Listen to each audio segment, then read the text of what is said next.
Muy bien.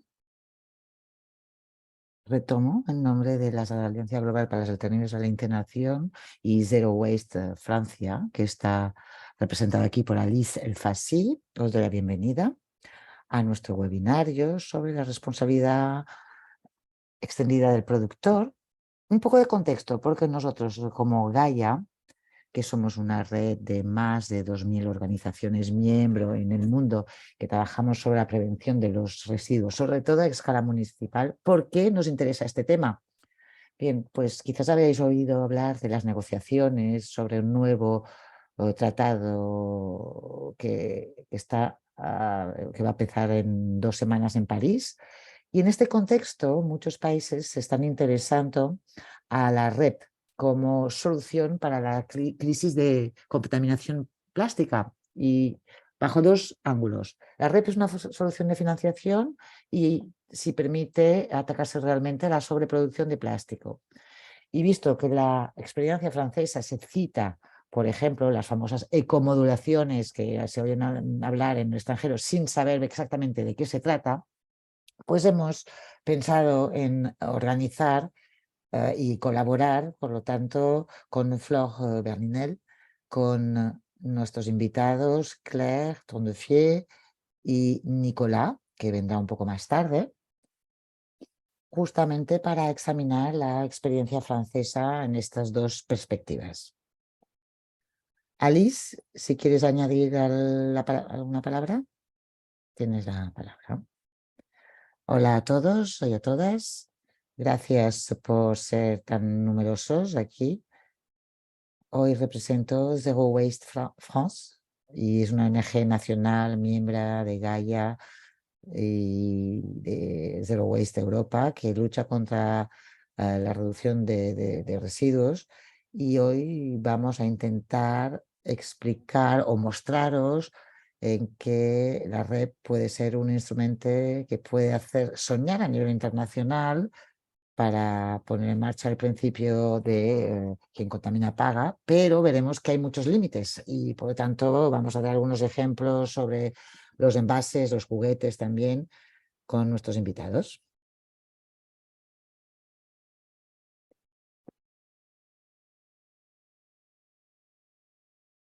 Creo que me toca a mí y para hacer la primera presentación de este webinario me centraré un poco para explicar las ecomodulaciones en el conjunto de los sectores REP franceses, sobre todo el de los envases. Me voy a presentar primero. Me llamo Flore Berlinguen, he trabajado durante muchos años en el KID y luego en Zero Waste Francia. Trabajo en el tema de los residuos desde hace cierto tiempo y sobre todo sobre los sectores de la responsabilidad extendida de los productores, las REP, y sobre el reciclado. Y por lo tanto colabora con Gaia en el marco de las negociaciones sobre el tratado sobre plásticos que tendrá lugar en unas semanas y como tal os hago esta presentación que introducirá el resto del webinario y seguiré haciendo algunas preguntas. Comparto la pantalla porque tengo algunas cifras, algunos elementos que quiero compartir con vosotros. La presentación que vais a ver aparecer está en inglés, porque solo podía elegir una única lengua a la hora de presentarlo, pero también estará disponible en francés para los que desean y podemos hacer una traducción al castellano también. Todo esto os lo mandaremos, ¿eh? Después será disponible a la vez que el vídeo. Por lo tanto, ahora comparto la pantalla.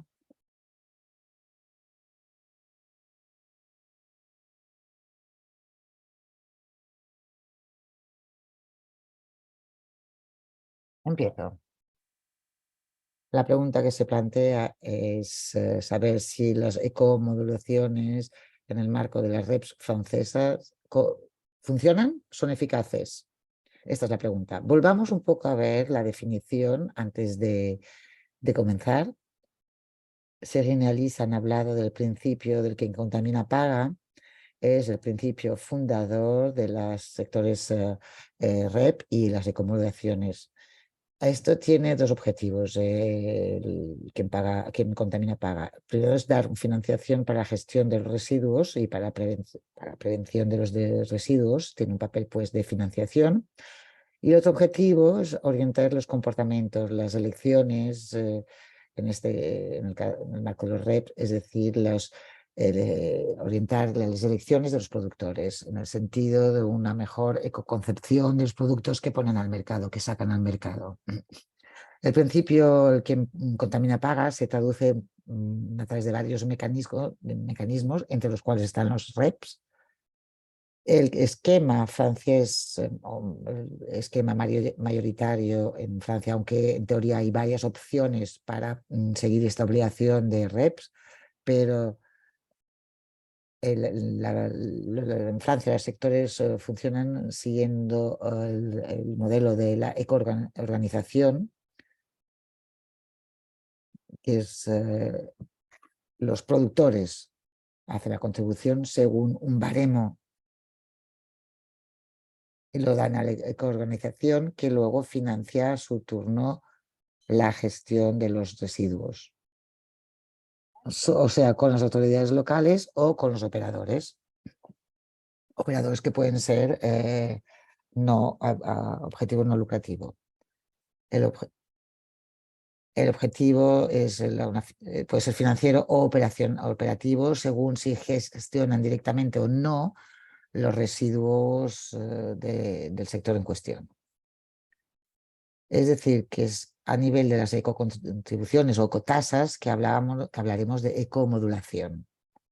Aquí también hay que ver unas distinciones un poco técnicas, pero que tienen su importancia. Las ecomodulaciones son algo diferente a lo que llamamos la modulación de los baremos. Es decir, que antes de poder hablar de ecomodulación, las ecotasas o ecocontribuciones pueden ser variables según varios criterios. Por ejemplo, en el sector de embalajes o de envases, las contribuciones son moduladas según los materiales elegidos que disponen de sector de reciclado o no, o funcional o no. También dependerán del peso, por supuesto, del envase en cuestión y del número de unidades de envase consideradas para el producto.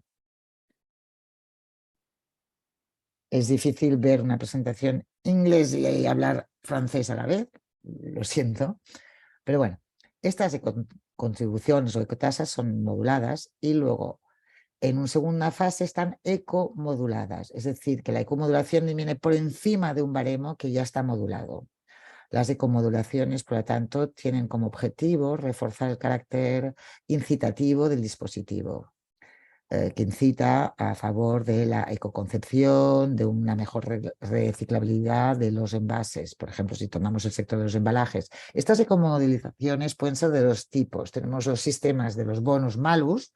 En este caso, se trata de una reducción de la ecocontribución o de aumento de la ecocontribución. En este caso, un porcentaje de la ecocontribución o ecotasa pagada. Y luego están las primas y las penalidades. Y en este caso, el monto depende del montante de la ecocontribución.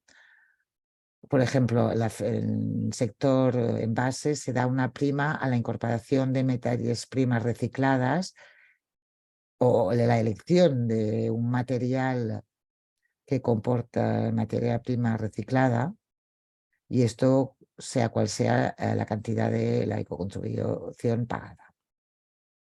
Son dos sistemas un poco diferentes, pero que van en el mismo sentido.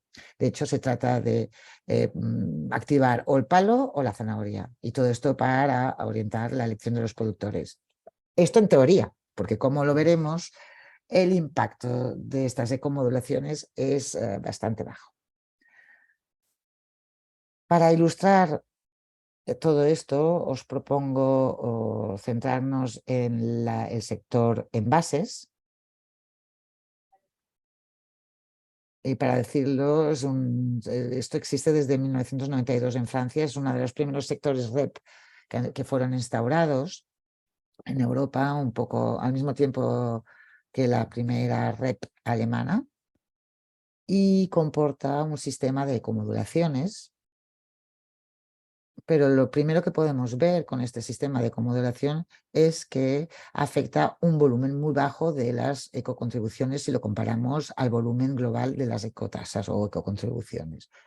Por lo tanto, los montos de los bonus y malus atribuidos, el montante total, representa menos de 60 millones de euros y eso que el total de las ecotasas es superior a los 900 millones. Entonces, una cantidad bastante baja y por lo tanto un alcance bastante bajo de manera general cuando se habla de bonus y malus. Segunda observación, y es que entre estas ecomodulaciones tenemos una sobreutilización de los bonus y de las primas y una baja utilización de los malus, porque los malus solo representan el 5% en valor del total de las ecomodulaciones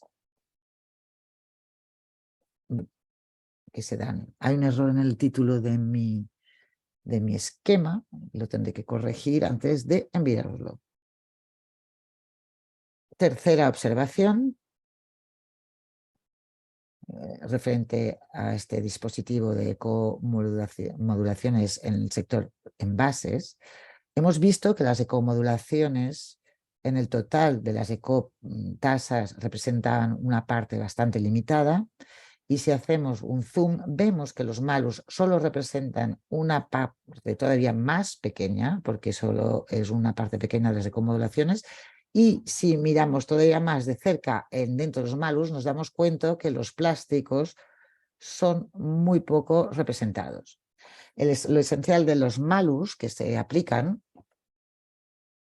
o que existen en este sector de envases, hacen referencia al papel y al cartón. Es un malo sobre el uso de las tintas minerales para la impresión de los envases en papel y cartón y representa el 93% de las toneladas a las que se refieren los malus. Para daros otro ejemplo, podemos ver que solo hay 5.000 toneladas de plástico que se ven afectadas por un malus.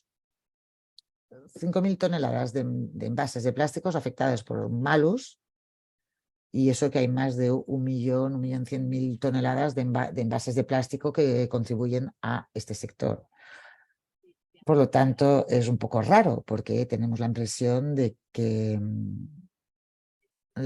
prácticamente la totalidad de las otras prácticas no plantean problema porque los malus están para señalar que hay un problema de reciclabilidad o un problema de toxicidad en los envases de plástico. Y aquí parece que quiere decir que casi todos los envases de plástico puestos en el mercado en Francia no plantean ningún problema porque no se ven afectados por los malus, cosa que no es real. Otra observación, la prevención de los residuos de manera general se ve poco afectada por estas ecomodulaciones, porque estas ecomodulaciones, cuando hablemos de malus o de bonus, se centran sobre todo sobre la reciclabilidad y no sobre la prevención de los residuos, es decir, la reducción de los residuos en origen. Vemos que el bonus principal es un bonus sobre las consignas de elección, de separación y también la sensibilización de los consumidores. 63,24% de los envases del mercado, es decir, que la esencial del dispositivo se encuentra en este bonus que no afecta ni la reciclabilidad directamente ni la reducción de los residuos en origen.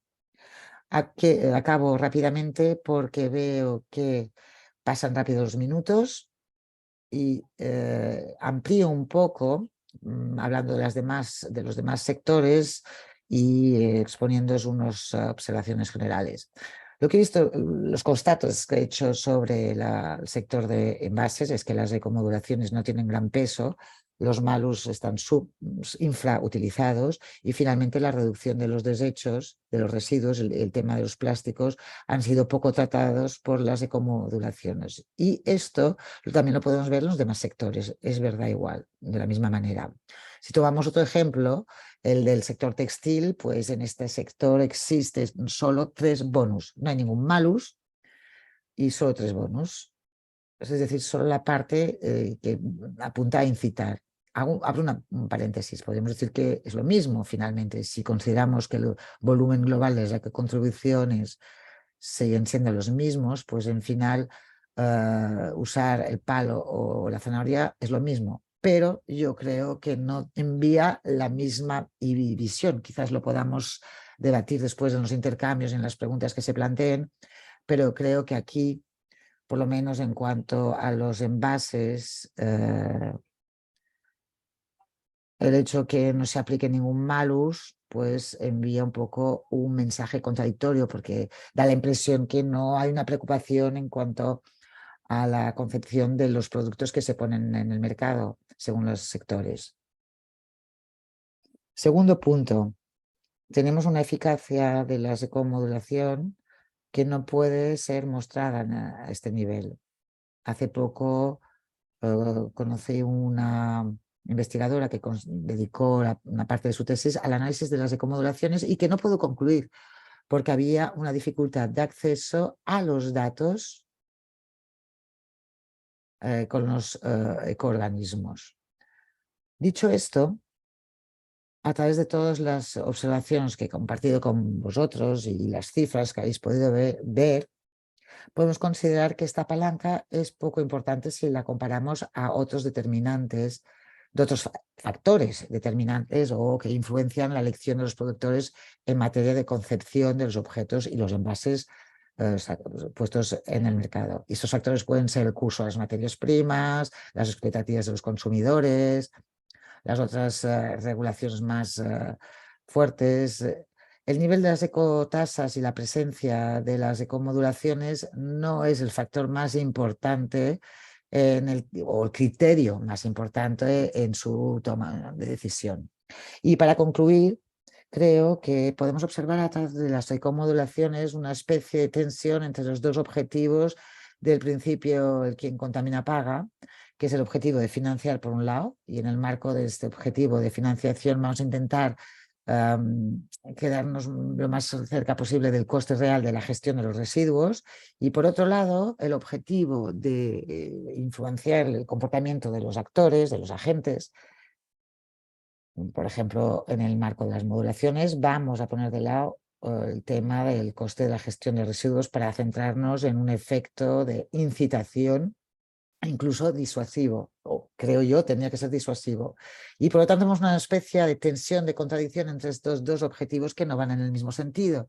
Y esto me parece que es una de las debilidades principales del mecanismo de la REP, sea en Francia o en otros países. Muchas gracias por haberme escuchado.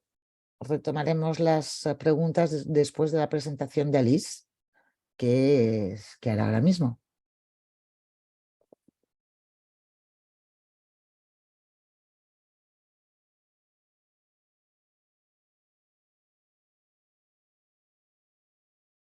Alice, voy a ser moderadora y entrevistadora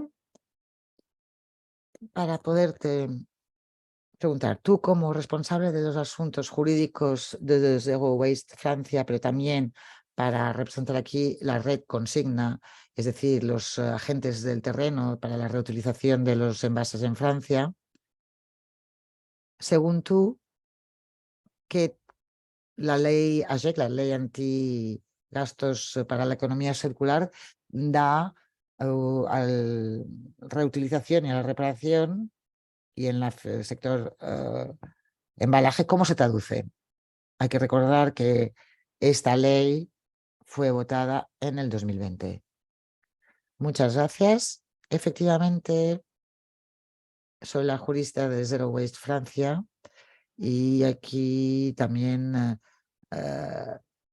haceré un poco la situación de cuál es la situación de la reutilización de los envases a través de la de la sector REP Envases, que es la más antigua en Francia, ya que existe desde 1992, y por lo tanto tenemos un poco de experiencia Y al principio reutilización no se encontraba en la filosofía del sector, pero ahora ya tenemos avances sobre el hecho que la red tiene que hacer frente a retos de desarrollo, porque con esta ley AGEC hemos tenido cada vez más objetivos cifrados de desarrollo y de reutilización para los envases, porque esta ley que fue votada y que entró en vigor en el 2020 y se está escalonando su entrada en vigor. Y esta ley fija un objetivo global del 20% de reducción de los envases plásticos de aquí a finales de 2025. Por lo tanto, la mitad se dedicará a la reutilización. Este ya es un objetivo nuevo y que se tiene que traducir en la red, porque si queremos tener en el 2025 poder llegar a este objetivo y por lo tanto tener una reducción del 20% de los envases y el 10% que estén reutilizados, la red también tiene que jugar su papel en este apoyo a la reutilización. También tenemos objetivos que apuntan a la red directamente, porque con la ley AGEC de 2020 teníamos un mínimo de 2% del presupuesto de las organizaciones encargadas de los envases que tenían que dedicarse a la reutilización. Antes no había ninguna obligación de tener una parte del presupuesto dedicada a esto, ahora ha cambiado y es el 2%, y con la ley Clima y Resiliencia, que es una gran ley medioambiental francesa de 2021, hemos visto aumentar el presupuesto al 5%. Sigue siendo poco, si vemos el presupuesto global de las organizaciones, es poco, pero también tenemos obligaciones de definición de estándares de envase.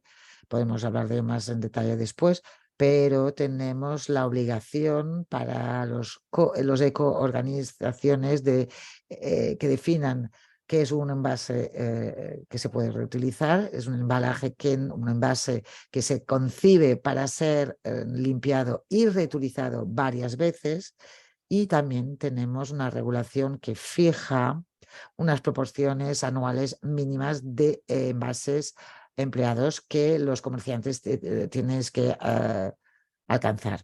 Es decir, que hay algunos objetivos y por lo tanto la red de embalaje con su ecoorganización que la CITEO tiene que contribuir a la espera de estos objetivos. ¿Y dónde estamos en la aplicación, la puesta en marcha de esta ley? ¿Y cuál ha sido el impacto sobre los actores de la reutilización? Esta era la vertiente un poco positiva, porque hemos salido como todos los sectores. REP al principio se centraba en recoger y reciclar y no la reutilización ni la prevención de los residuos. Se centraba en recoger y reciclar, y ahora con la ley hay objetivos que quieren desarrollar la reutilización, y sin embargo, aún es difícil ver los efectos provocados. Y para daros una idea, yo decía que el presupuesto de reutilización desde la ley es antidespilfarro, representa el 5% del presupuesto de las ecotasas pagadas por los productores que se tienen que usar en la reutilización. Y esto no basta, por supuesto. Ya nosotros estamos haciendo presión para llegar a un 10%, multiplicar por 2 este presupuesto, porque 5% es muy poquito cuando tenemos en cuenta el presupuesto global. Y para el año 2023 no es un presupuesto que nos permitirá avanzar a nivel, una escala grande, generalizada, porque lo que aportan los agentes de la reutilización es que ellos todavía no han visto el impacto de este cambio de regulación, que sin embargo es bastante estructural, porque ha habido una evaluación regulatoria muy importante en la red de reutilización y los agentes no lo han vivido directamente. Primero porque es verdad que hay obligaciones de presupuesto, hay unas gamas de envases reutilizados o reutilizables que Citeo tiene que lanzar. Acaban de hacer un anuncio para el lanzamiento de una gama estándar de envases reutilizables. Es una ley, pero han hecho un gran anuncio, pero en verdad es una obligación legal. Y el problema es que llega bastante tarde en relación con las peticiones de los agentes de la reutilización. Es decir, esta necesidad de apoyarse sobre la estandarización de los envases y de hecho es un problema también de co-construcción. Es decir, que ahí los agentes de la reutilización trabajan sobre este tema desde bastante tiempo, no han tenido la oportunidad de co-construir estos trabajos y, por lo tanto, algunas veces también se ven excluidos de estas consultas, de estas ecoconstrucciones, porque son productores más pequeños en general y no tienen la posibilidad ni humana ni estructural de participar a todas estas consultas que llevan a las decisiones tomadas en materia de definición de los envases reutilizables según el tipo de producto, etcétera. Y por lo tanto, estos agentes de la utilización que trabajan en este sector desde hace varios años se encuentran un poco excluidos. Y el modelo de reutilización sobre el que avanza Siteo no está hecho con los actores y privilegian sobre todo los grandes comerciantes que son adherentes y con una visión de clientes de las ecoorganizaciones que tienen que ponerse a hacer reutilización porque la ley ha avanzado y existen estos nuevos objetivos. Pero digamos que los pequeños agentes de la reutilización se encuentran un poco excluidos y actualmente no vemos un impacto sobre el mundo. Hemos tenido evoluciones legales, pero la red no ha permitido aumentar la cantidad de envases reempleados en el mercado. Nos cuesta conseguir unas cifras exactas porque la DEM justamente está trabajando sobre esta contabilización de los envases utilizados con algunos criterios, etcétera. Y por lo tanto, no tenemos ningún método de contabilización. No sabemos que no ha habido, que no ha sido compartida a escala importante. Ya lo vemos, por ejemplo, en los supermercados, que no hay un cambio mayor a pesar de las nuevas regulaciones. Y no vemos la diferencia de desarrollo de la reutilización para los envases.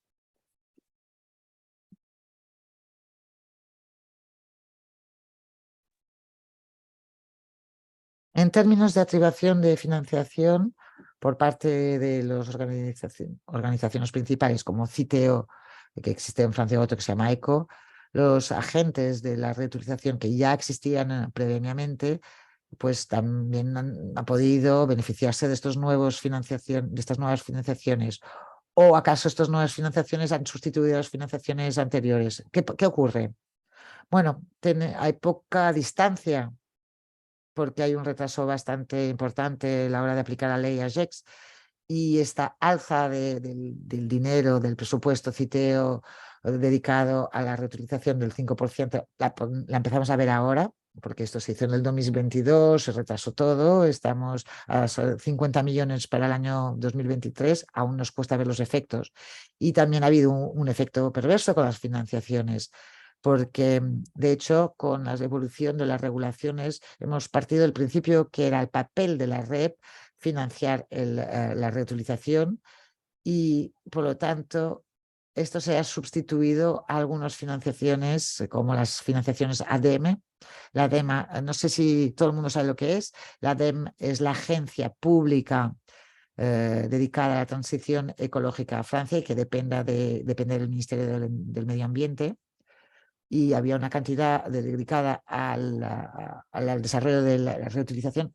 Existe todavía, pero se dedica mucho más a los envases para la restauración, para la hostelería, y no es efectivo. Y la reutilización de los envases caseros, pues ahora dicen, ahora está financiado por la red, por lo tanto ya no se necesita financiación que venga de otro lado. Pero estos no tendría que estar financiado solo por la red, porque hemos visto que no funciona del todo bien, porque no permite llegar a los objetivos, porque visto que además las sanciones, si no se llegan a los objetivos de no reutilización, planteados por CITEO, que es el organismo principal, pero CITEO no tiene los medios de obligar tampoco a los comerciantes que adhieren a masificar, como lo hemos visto antes con la presentación, hay un insuficiente, por ejemplo, no hay malus que se practican, que si un productor no comercializa ningún embalaje.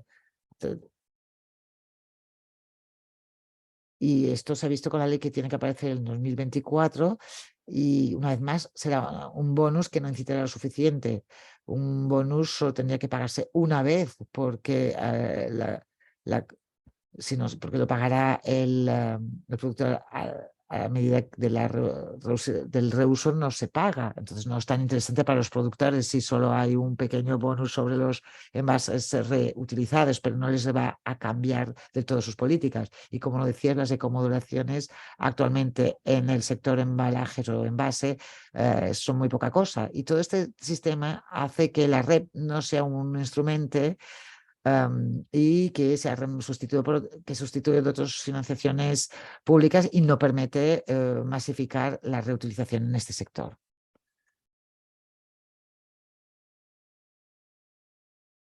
Hemos visto en tu presentación que la red no va a bastar para hacer progresar la reutilización.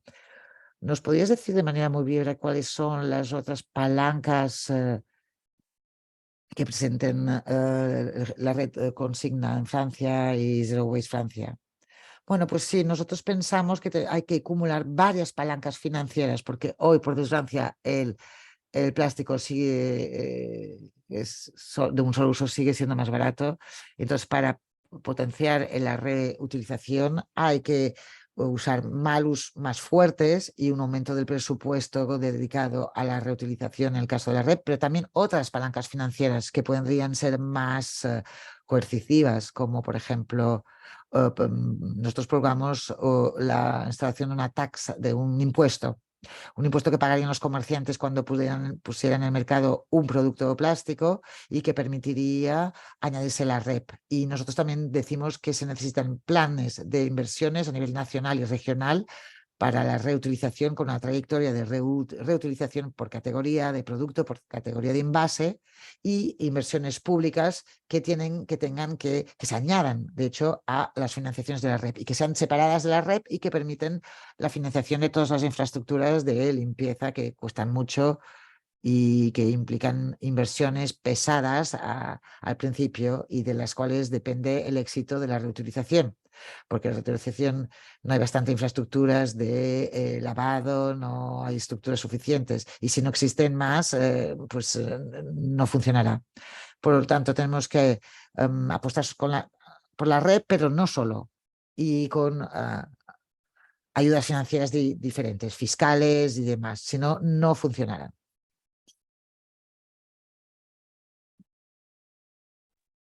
Muy bien, muchas gracias. Ahora contestaremos a una primera serie de preguntas referentes a esta primera presentación antes de pasar la palabra a, a Claire, que nos hablará del sector de los juguetes. He visto algunas preguntas antes en el chat.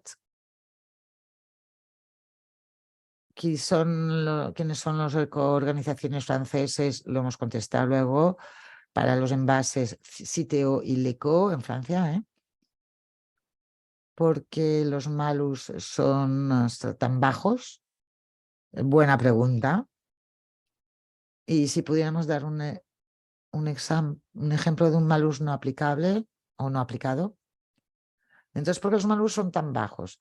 Pues yo creo que está vinculado a la gobernanza, la construcción de las REPs al principio, porque están dirigidos por unas ecoorganizaciones que pertenecen a los productores y entonces, por lo tanto, todo lo que tendrá un impacto negativo para estos comercializadores, pues será más difícil de hacer progresar, y sobre todo las ecomodulaciones, porque son las ecoorganizaciones que tienen las iniciativas principales sobre las ecomodulaciones, aunque la ley AGEC de la que ha hablado Alice, esta ley AGEC incluía también algunas reformas del funcionamiento del conjunto de los sectores REP francés, y tenía que reforzar las ecomodulaciones frente a la constatación que se hizo hace unos años, que decía que las ecomodulaciones están infrautilizadas, sobre todo los malus. Por lo tanto, hay algunos elementos en la ley que refuerzan las ecomodulaciones. Los pliegues de condiciones de las ecoorganizaciones también comportan, la llamaría, unas pistas de ecomodulación, incluso una ecomodulaciones determinadas, pero luego el ecoorganismo se encarga de proponer de puestas a marcha de estas ecomodulaciones, y su papel es esencial en el hecho de poner en marcha unas ecomodulaciones y aplicarlas y darlas a conocer a los adherentes, a los miembros. Por lo tanto, pienso que una parte de la infrautilización de los malus se explica por el hecho que las ecoorganizaciones, o más bien la gobernanza de las ecoorganizaciones, pues no está muy por la puesta en marcha de estos malus y estas penalidades. Y luego un ejemplo de un malus que no se aplica o que nunca se ha concretizado. Hace unos años estaba el caso del POT opaco, que era un material que no disponía de un sector de reciclaje, y no se había aplicado ningún malus hasta que el gobierno interviniera para intervenirlo, para imponerlo, perdón, y el ecoorganismo no lo hacía. Tenemos otro ejemplo en el textil. La organización tenía que hacer propuestas a nivel textil y finalmente tardó tanto que al final fue el Ministerio del Medio Ambiente que propuso bonus, como lo explicaba antes. Es decir, que hay un freno por parte de las ecoorganizaciones a este nivel. ¿Preguntas ya para Alice, quizás? No sé si has leído alguna que se dirige a ti directamente, Alice. Lo estoy mirando ahora. Más bien reacciones más que preguntas.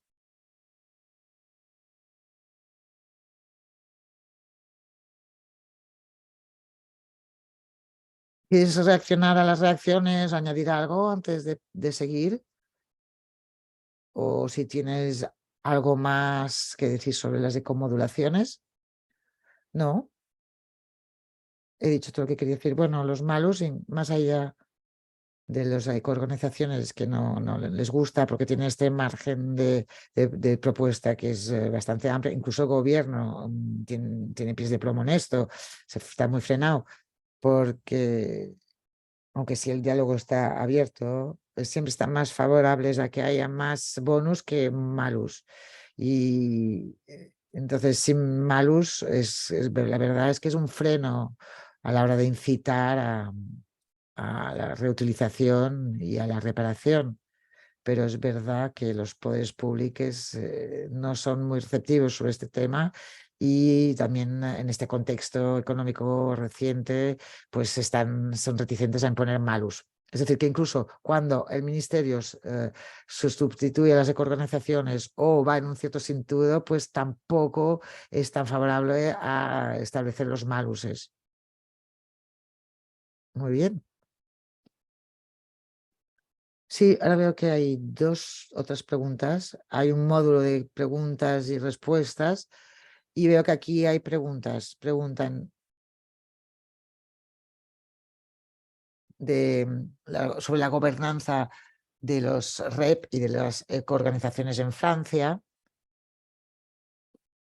Sí, son los comercializadores con los consejos de administración de las ecoorganizaciones, sí, pero también son empresas que son privadas, pero que tienen una misión de interés general y tienen un acuerdo por parte del Estado que normalmente tiene que condicionar su existencia y que no sean totalmente open, pero el hecho que haya comercializadores estructura bastante la gobernanza.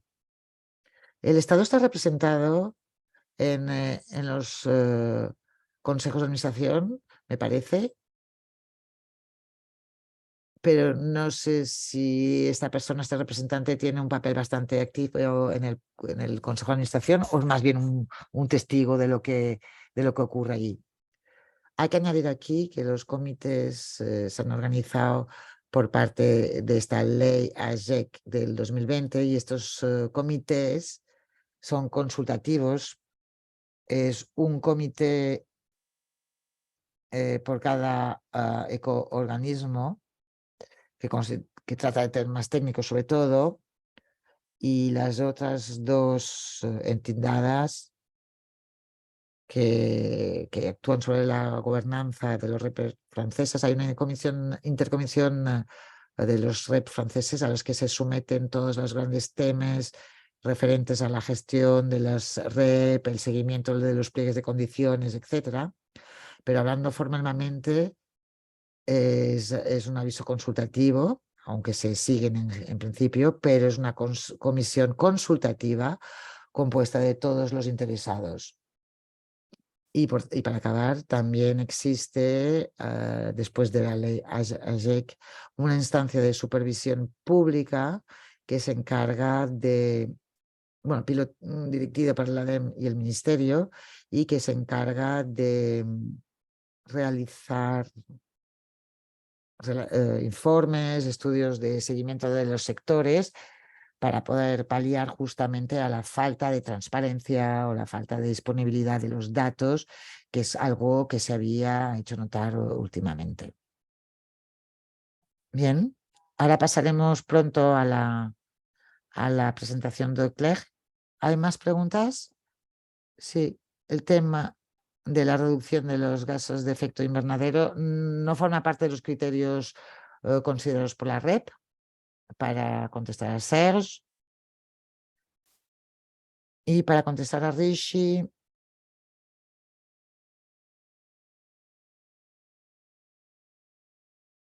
las organizaciones como Zero Waste Francia se escuchan en cuanto a las críticas que puedan hacer a la REP, si se escuchan estas críticas, si se preocupan de ello. Bueno, primero la legibilidad de esto por parte de los ciudadanos es bastante baja. Es decir, que se han tomado decisiones recientemente sobre el hecho que cualquier pliegue de condiciones tiene que ser considerado. Luego hace poco ha sido anulada justamente para la anulación de la aplicación sobre la información, el derecho de participación del público en materia medioambiental. Se supone que hay que pedirle la opinión al gran público sobre todo texto que tiene que ver con el medio ambiente, pero vemos que nadie participa en este tipo de consultación porque primero es muy técnico. En fin, todo, hasta nosotros como ONGs algunas veces nos cuesta ver todas las tecnicidades sobre la REP y tener un punto de vista cierto sobre todo esto. Es bastante complicado. Entonces, la opinión de un ciudadano es difícil que se haga sobre los REPs. Entonces, si se nos escucha, bueno, depende del tema y no quiere decir que las decisiones se tomarán en función de lo que digamos. Luego hay un espacio de palabra dedicadas a las ONGs. En los comités de los interesados tienen que ir a ver las asociaciones de protección del medio ambiente que forman parte de estos comités. Tenemos un colegio de estas asociaciones. Es decir, que hay un espacio de palabra, hay un espacio de crítica también, pero luego a saber, bueno, de esta manera hemos podido obtener la evolución de las regulaciones sobre el apoyo aumentado a la reautorización y a la reparación, y es gracias a las ONGs pero en cuanto a la crítica del sistema de la REP y la gobernanza, los problemas del conflicto de intereses en la gobernanza de las ecoorganizaciones, pues aún estamos lejos no se nos escucha todavía, vaya.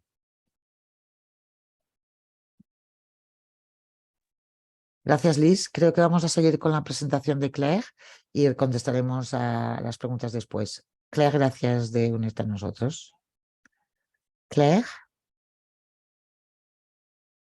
es la fundadora de Rejouer, Rejuguete, que es una asociación que lleva una actividad de talleres, de inclusión socioprofesional, que da una segunda vida a los juguetes, y es una asociación que es una de las pioneras de la reutilización especializada y que ha acompañado a muchos otros proyectos, y esto ya ha llevado a la creación de una red que se llama Rejouer Solidaire, Rejuguete Solidario.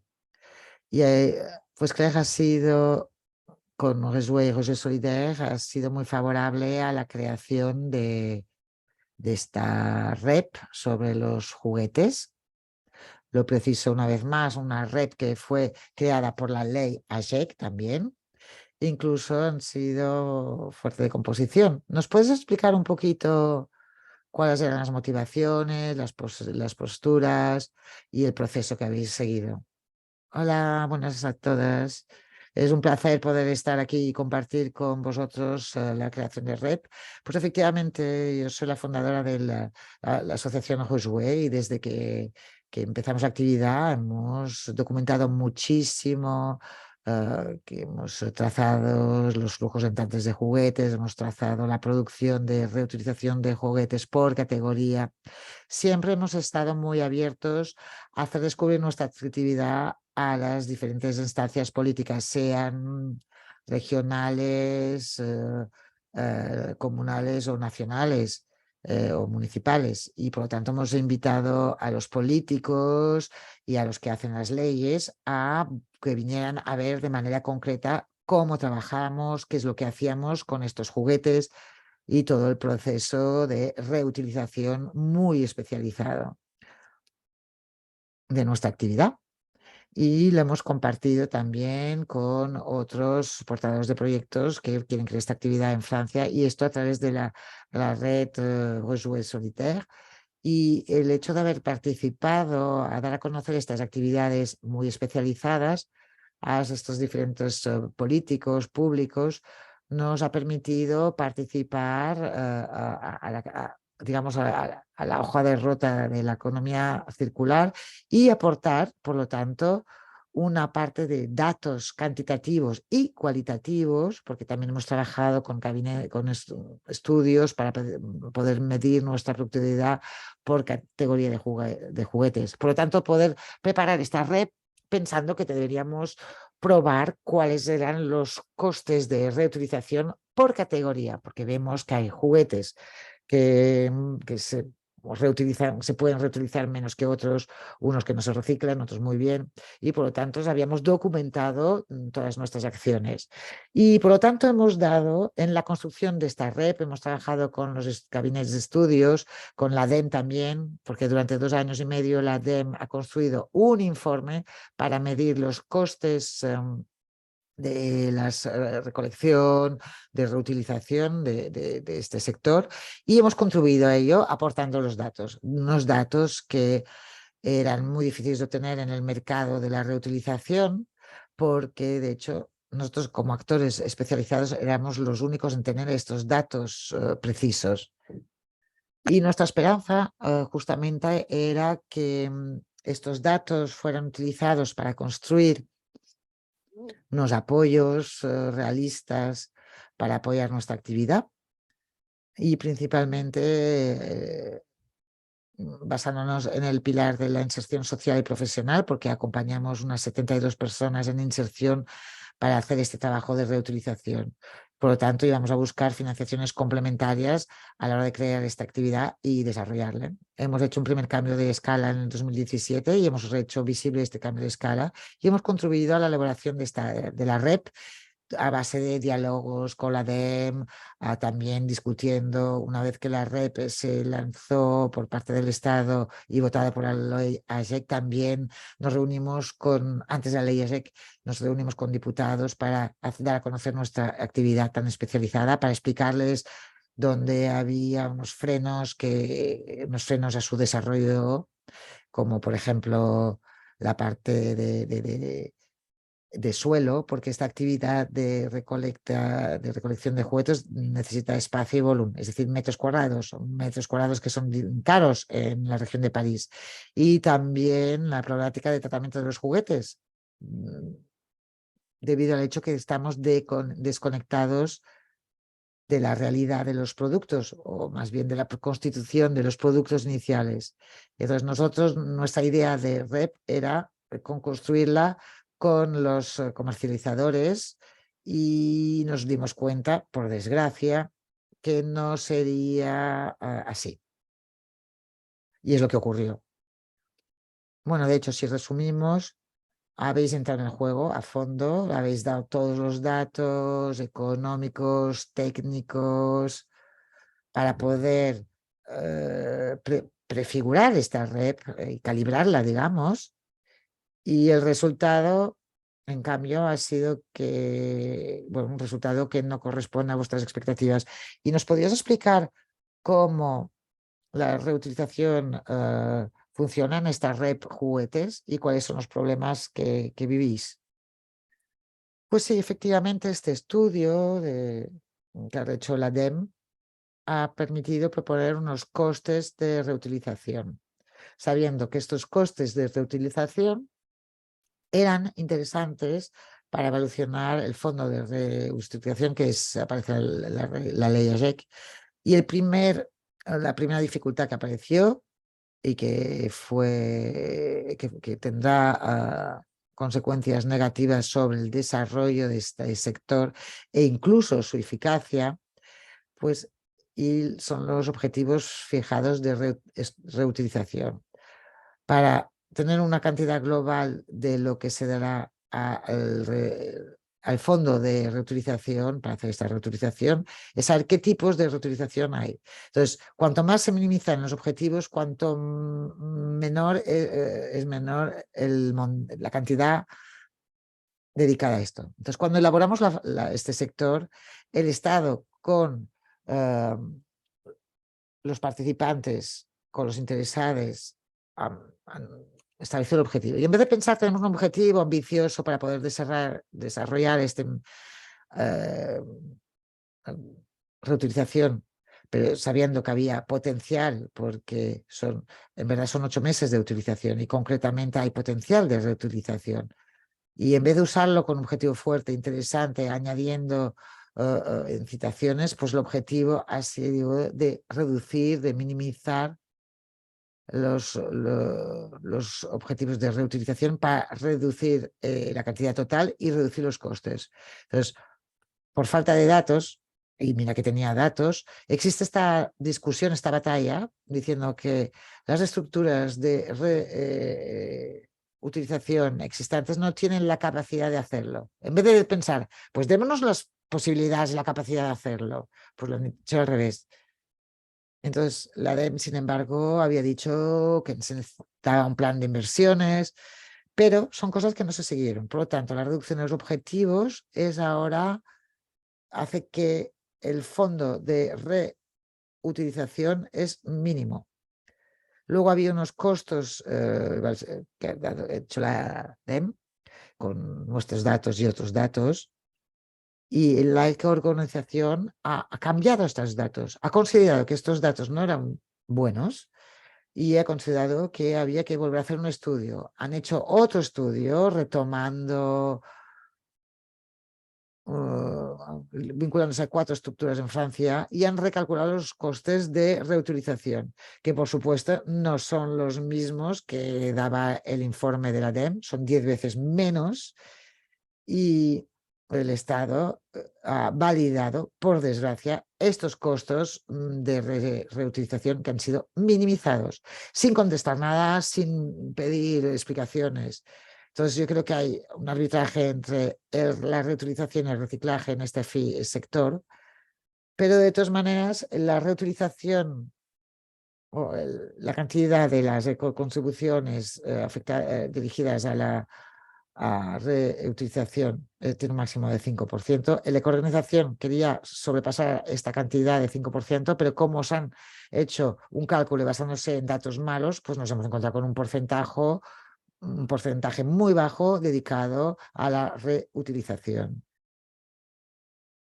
Y quiere decir esto que por cada juguete vendido hay 0,29 euros, es decir, 29 céntimos de euro dedicados a la reutilización. Un juguete nuevo son unos 18,20 euros. Es el 0,01% del precio del juguete nuevo. Y por lo tanto es bajísimo, ridículamente bajo. No vas a poder apoyar los esfuerzos ni el objetivo de reutilización que queremos alcanzar.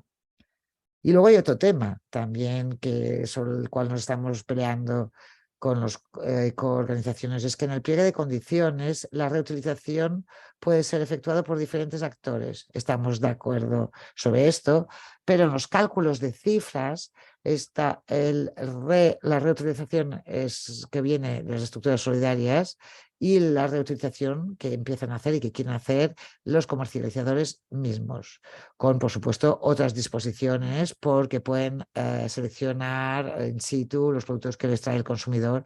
En cambio, nosotros tenemos prohibición de hacer una selección in situ en las tiendas. Entonces hay unas distorsiones y nos hemos peleado mucho para que en el pliego de condiciones se diferencien las cifras de la reutilización hechas por las estructuras de reutilización y la reutilización hecha por las comercializadoras mismas, porque los comercializadores han entendido que había un mercado de segunda mano que se estaba ganando amplitud y el objetivo para ellos ha sido, durante el periodo de negociación, ganar tiempo para poder empezar a hacer ellos mismos esta reutilización, crear tiendas, etcétera, para hacer este trabajo ellos mismos y apoyar la reutilización, pero mucho menos que el que se hace por parte de la economía social, y que tenemos una voluntad de reinserción, una implantación territorial importante.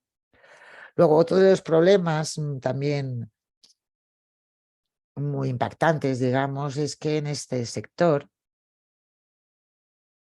la unidad elegida para la reutilización es la tonelada. Y en cambio nosotros trabajamos sobre unidades de producto. Por lo tanto, estos cálculos que copian o que se calcan sobre el reciclado no convienen para nada a nuestra actividad y por lo tanto necesitarán la uso de un barema. Es decir, que para nosotros, para calcular los productos que van a salir reutilizadas, vamos a utilizar equivalencias y por lo tanto estas equivalencias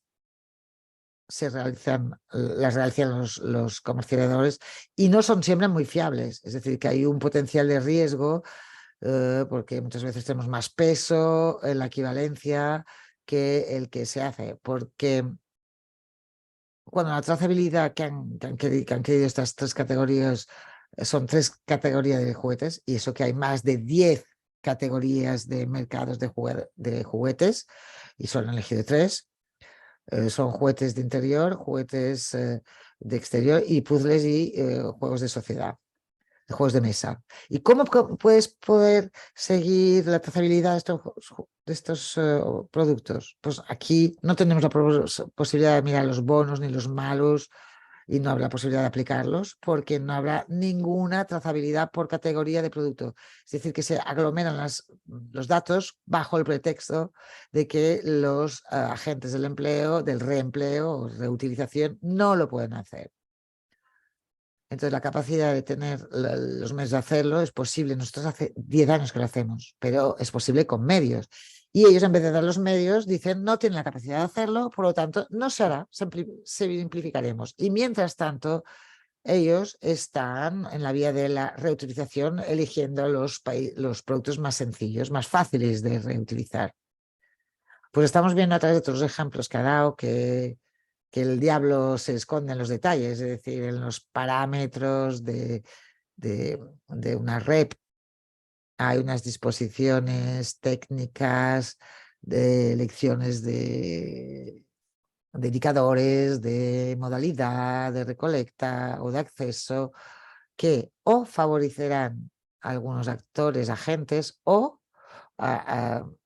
pondrán en dificultad otros agentes, como agentes históricos de la reutilización o del reciclaje, porque lo podemos ver en el sector del reciclaje también.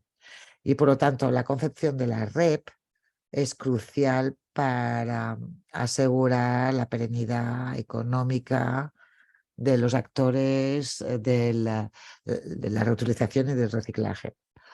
Una última pregunta antes de pasar la palabra a Nicolas Garnier, que acaba de unirse a nosotros.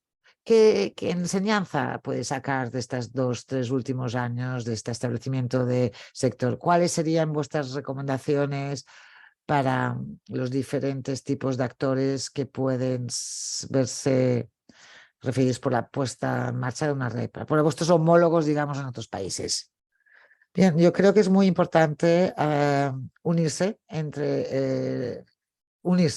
en los que hacen reutilización para hacer un contrapeso a esta especie de lobby que tiene una dimensión internacional, y porque el mercado del juguete son grandes multinacionales, incluso en algunos sectores de producto es lo mismo, por lo tanto tenemos que unirnos y necesitamos documentar nuestras prácticas, recoger datos fiables, compartirla entre nosotros para ser fuertes a la hora de las discusiones, de los intercambios, y seguir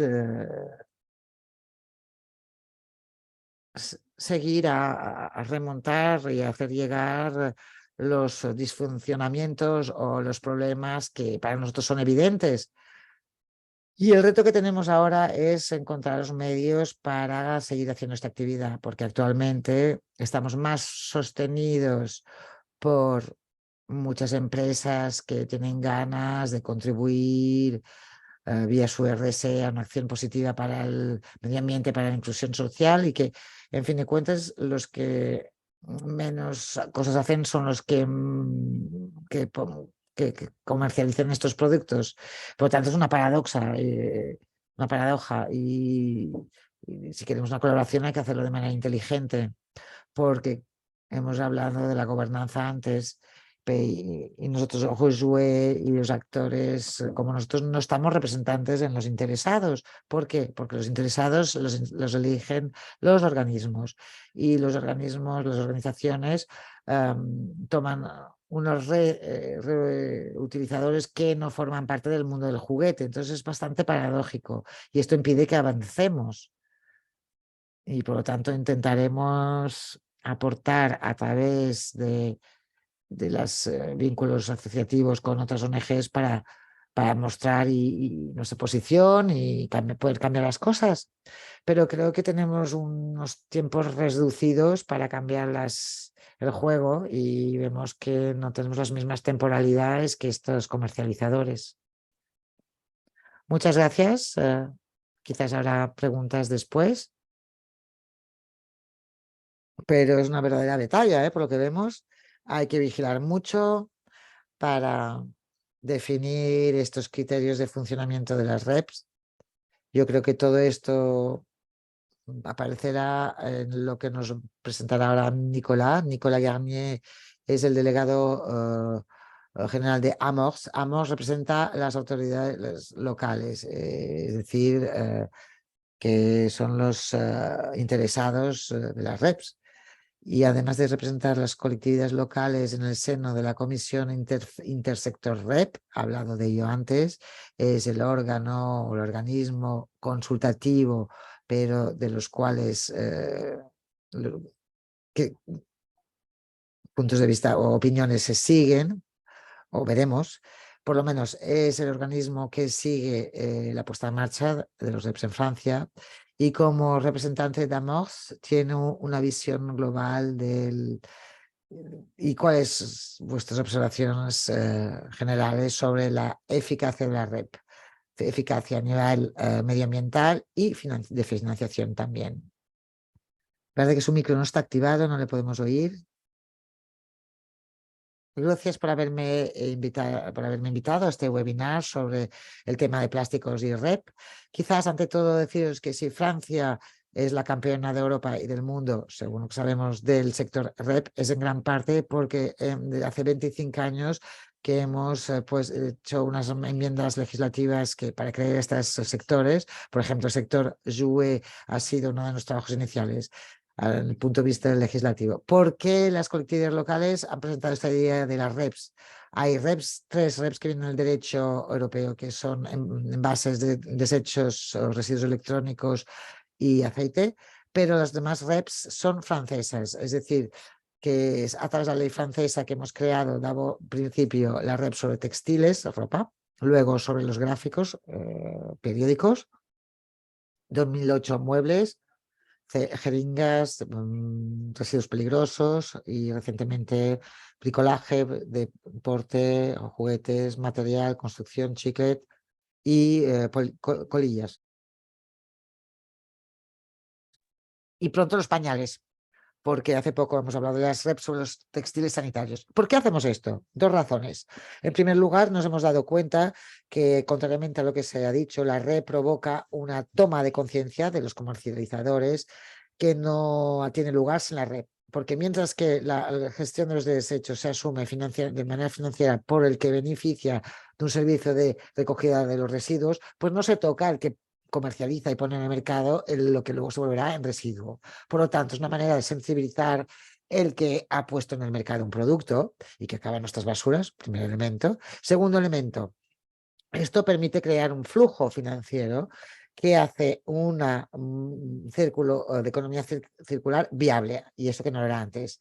A menudo digo que no hay necesidad de ecotasa sobre el reciclaje de las joyas en oro, porque hay gentes que aceptan comprar y vender oro. Pero cuando hablamos de objetos de construcción, nadie lo quiere comprar porque no vale nada, y entonces el círculo de economía circular no es viable.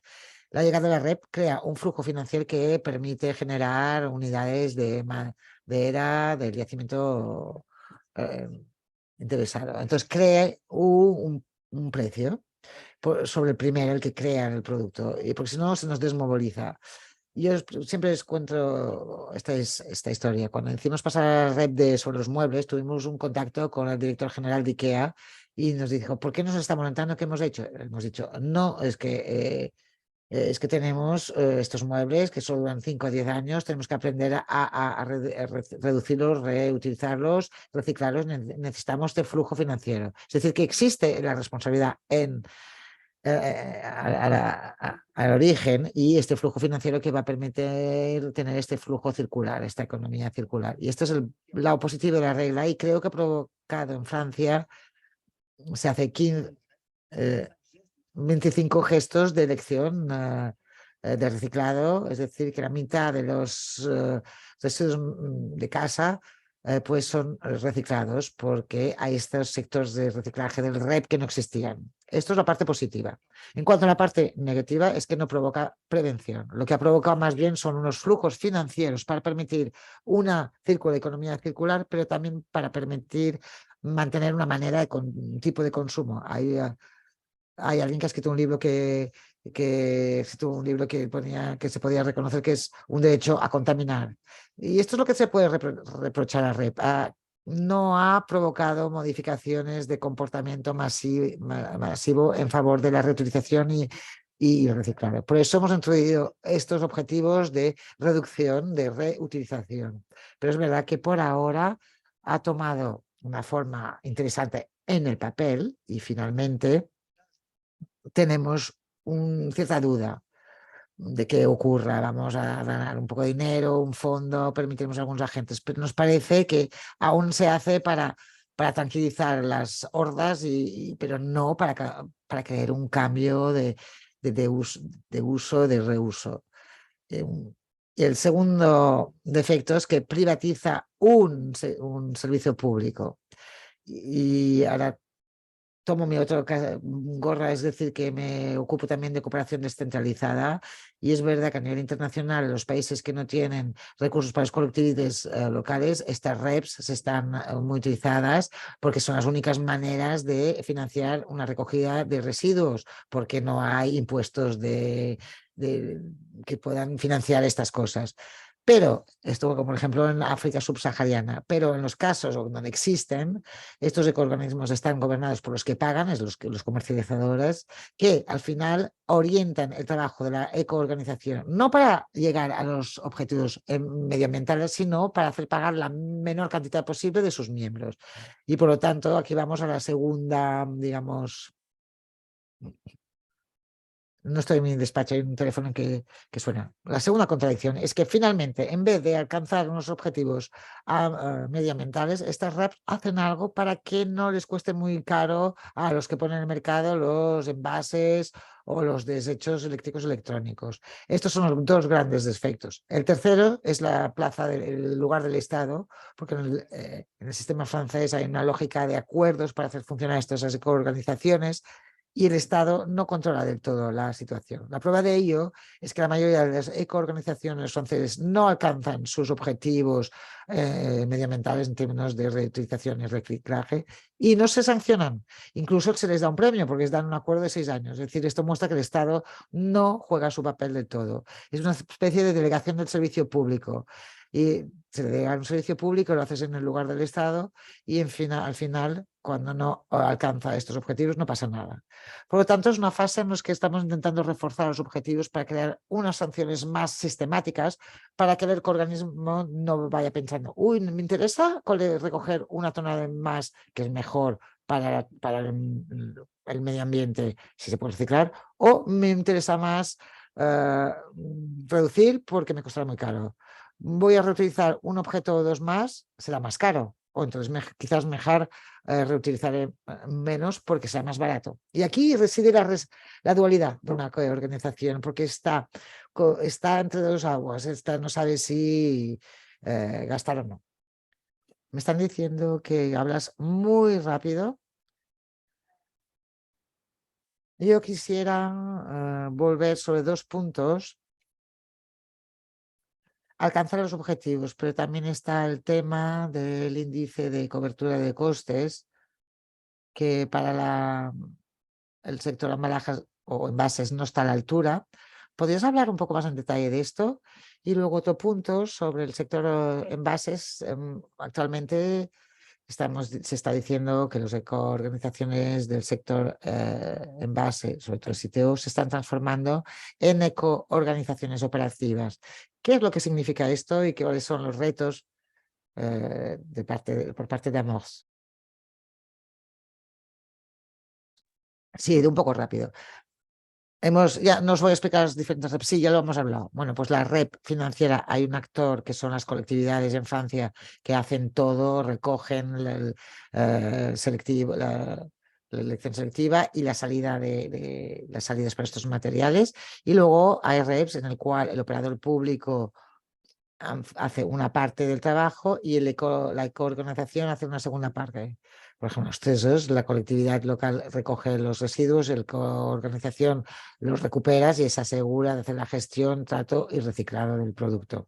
Y luego hay sectores en los que es totalmente operativo y la colectividad local no hace nada, como por ejemplo las pilas, los puntos de recogida de las pilas, pues perteneciendo a las ecomanías. Entonces, lo que queremos es garantizar la universalidad, recoger puntos de recogida, incluso en los sitios poco habitados, incluso si cuesta dinero. Pero si hablamos de sistemas operativos, pues la organización está en una lógica de mundo privado. Lo que hará es recoger allá donde haya mucha cantidad para ahorrar costos, luego solo reciclar las materias que tienen valor. Por eso estamos luchando contra la idea de una falsa consigna sobre el reciclado, porque si no, recogerán solo las botellas y no quieren recoger los blisters o los potes de yogur que no valen. Entonces, la diferencia entre red financiera y operativa es que en la red financiera hay una base de interés general profundo porque está asegurada por las colectividades locales, y en cambio el operativo, como el Estado no hace bien su trabajo, las ecoorganizaciones se desarrollan allá donde es más rentable o más barato. Este es un primer problema. La segunda pregunta que me has hecho, ¿cuál era? Sobre la cobertura de los costos. Pues la segunda pregunta es ¿quién paga qué?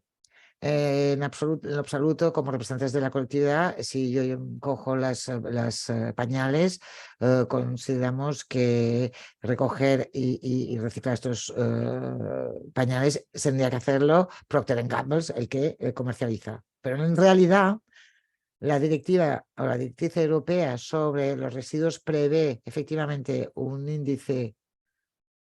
La directiva europea prevé un índice de cobertura al 100%, pero en muchos casos es inferior.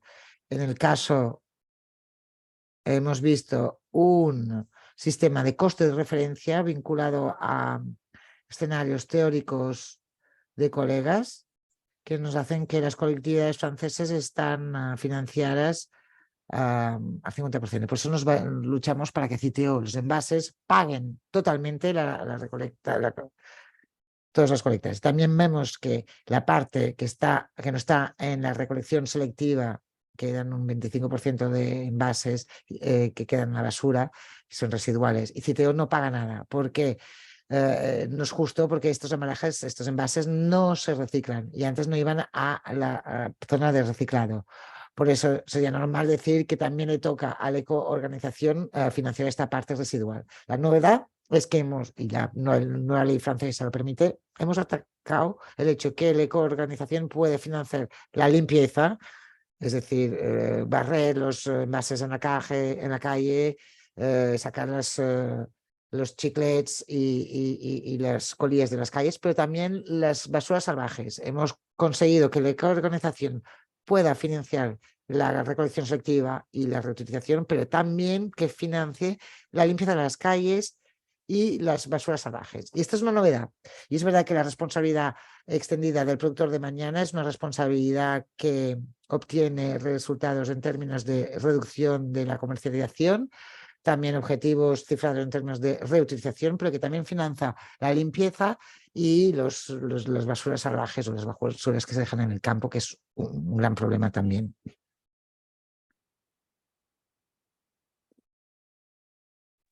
Muchas gracias. Una última pregunta por parte mía y luego pasaremos a las preguntas de los participantes. ¿La ley AGEC ha cambiado algo en términos de gobernanza? Esperábamos mucho de esta ley AGEC en términos de reformas del funcionamiento de los sectores para que fueran más transparentes, hubiera una gobernanza más compartida, un seguimiento y una vigilancia aumentada de estos sectores. ¿Esto ha mejorado o no? Poco. Ha mejorado, pero el primer problema que tenemos es un problema de datos, es un problema de seguimiento, de metrología. Por ejemplo, hoy en día no estamos seguros de la cantidad de envases consumidas por los franceses fuera de su casa. Por lo tanto, es difícil establecer rendimientos si nos falta una parte de los datos. No sabemos cuál es la parte de los residuos eléctricos y electrónicos que se quedan en las basuras residuales. Es decir, que hay un problema de metrología y por eso en la ley AGEC hemos introducido el hecho que la ADEM tenga unas nuevas financiaciones para financiar el seguimiento de las REPs, pero está todavía muy lejos de ser eficaz. Segundo, es verdad que la ley AGEC ha introducido la idea de sanciones. Es decir, si uno no alcanza sus objetivos, pues pueden ser sancionados, cosa que no era el caso antes. La única sanción era perder el acuerdo. Y es decir, que nadie más financiaba la colecta. Es un poco una bomba nuclear que no podemos usar nunca.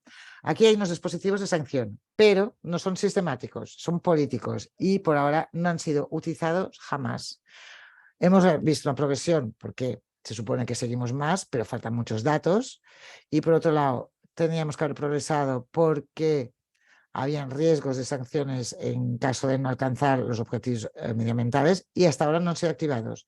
Y esto hace este nuevo sector que estamos creando sobre los desechos, residuos de materiales de bricolaje y de construcción ha hecho que el Estado está esperando una sección, no pasa nada, y la REP sobre los materiales tenía que haber empezado el 1 de enero, estamos a mediados de mayo, y seguimos sin tener lugar donde podemos recoger los materiales en Francia, que estén financiados por la REP. Existen unos que están financiados por los impuestos locales o por los operadores directamente. Es decir, que no hemos arreglado los grandes errores de la REP de hoy en día. Es el combate siguiente. Muchas gracias.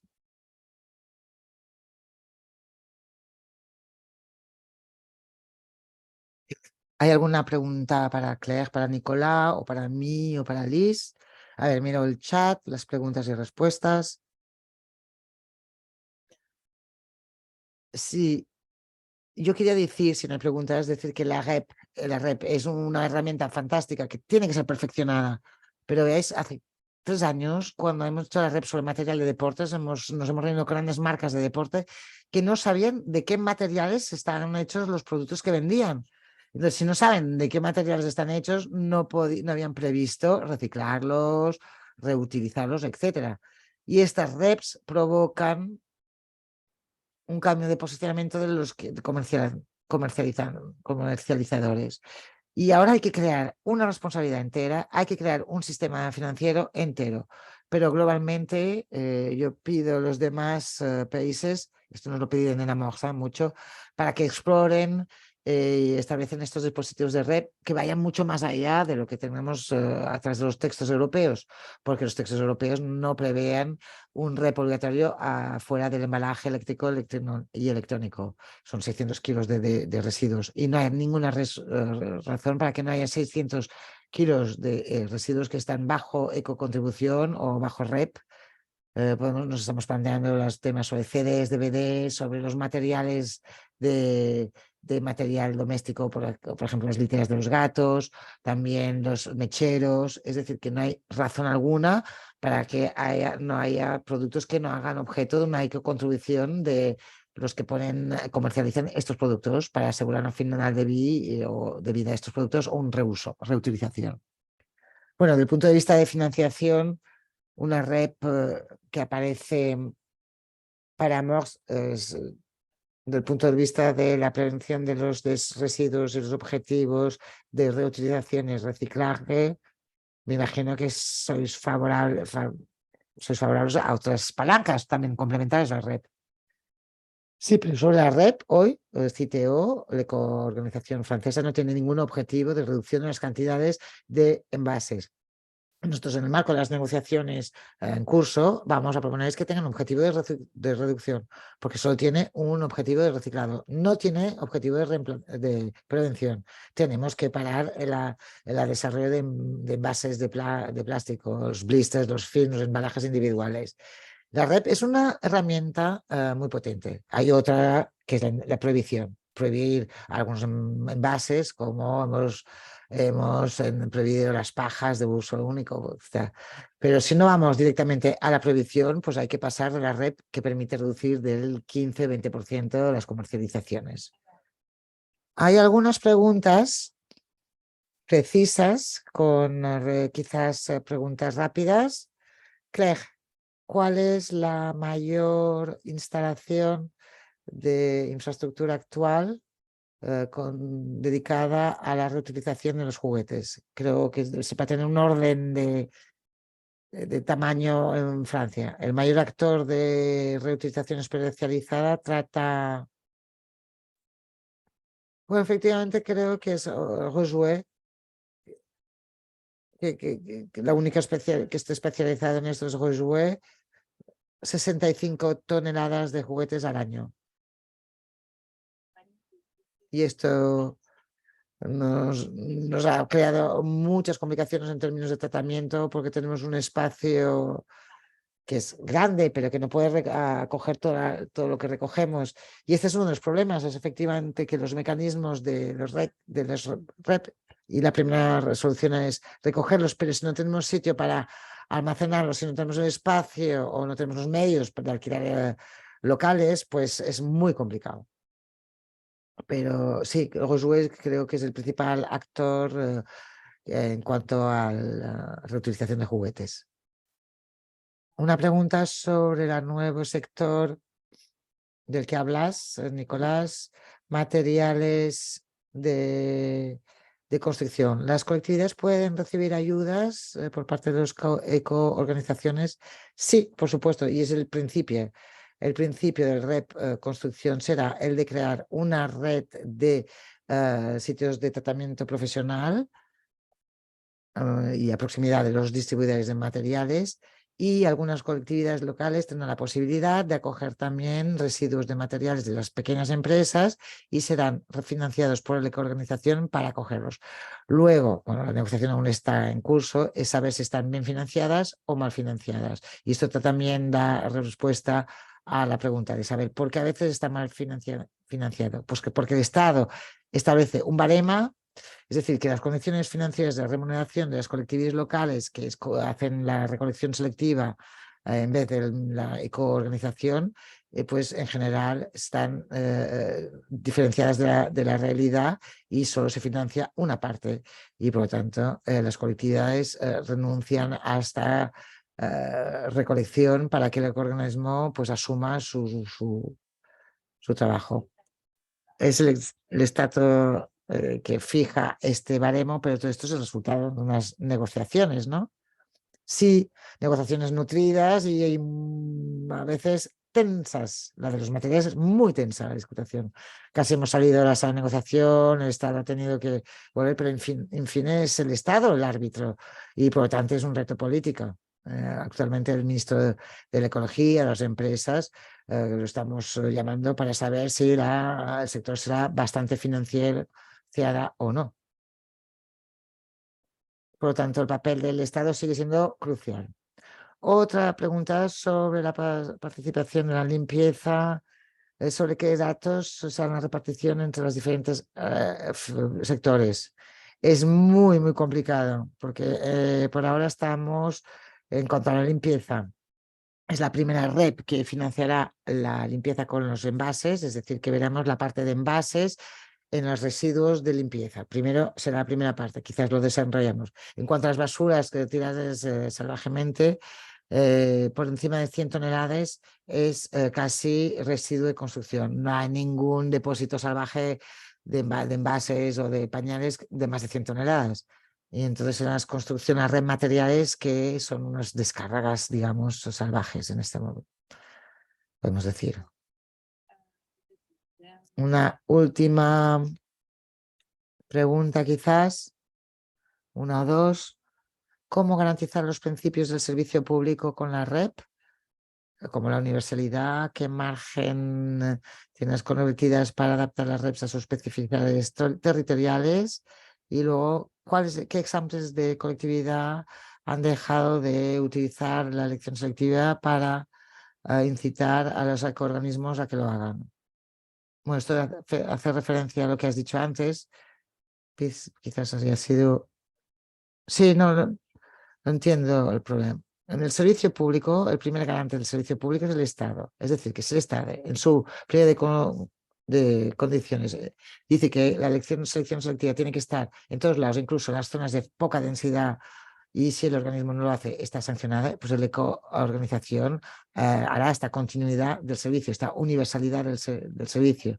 Por eso el Estado tiene la capacidad de garantizar la emisión de servicios públicos, la universalidad y de las recolecciones activas o los servicios dados por la ecoorganización. Pero hasta ahora no lo ha hecho siempre.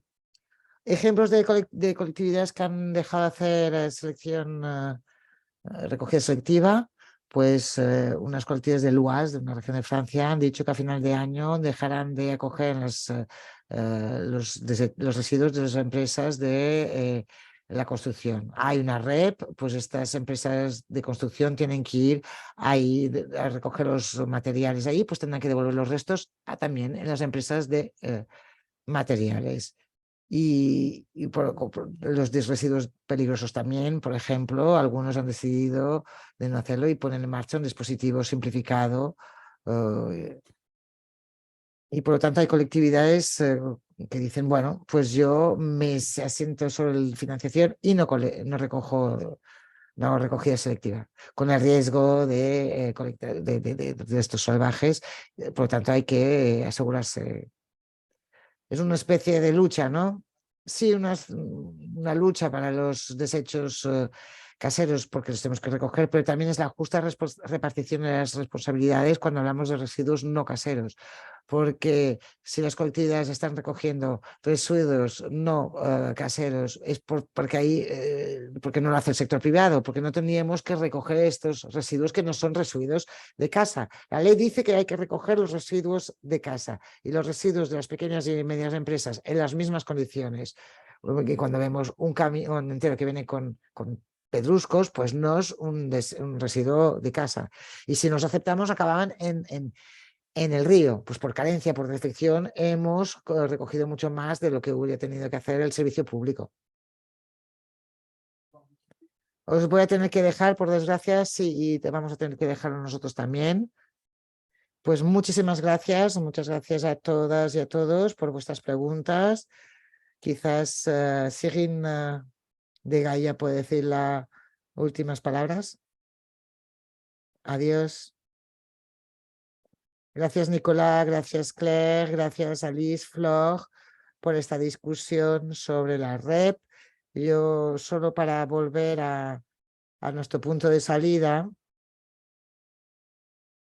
me parece que que habéis contestado bastante a la pregunta de la REP en relación con la reutilización y la prevención, que son clave para la crisis de contaminación plástica, porque estamos en una situación de sobreproducción de plástico. Y por lo tanto, la REP en Francia, saber si ha conseguido aumentar o masificar la reutilización. Habéis contestado muy bien esta pregunta hoy. Muchísimas gracias por ello. Y en cuanto a la financiación, yo creo que las cifras que nos habéis dado y las lacunas también en términos de seguimiento sobre el detalle de estas cifras también muestran el progreso que tenemos que hacer para muchos países del sur que tienen las dificultades para financiar la gestión de los residuos y que están preocupados por la prevención. Y todo esto contesta a las preguntas que nos hacíamos sobre el papel de la red y su lugar justo en las cajas de herramientas de las que dispone los poderes públicos para el plástico, tanto a nivel local, nacional e internacional, con un nuevo tratado. Por lo tanto, muchísimas gracias. Y también quería concluir, anunciar que en colaboración con Flor vamos a publicar un briefing, un pequeño documento que es un resumen de la participación francesa de los plásticos en cuanto a prevención y financiación. Por lo tanto, muchas gracias y hasta pronto. Gracias.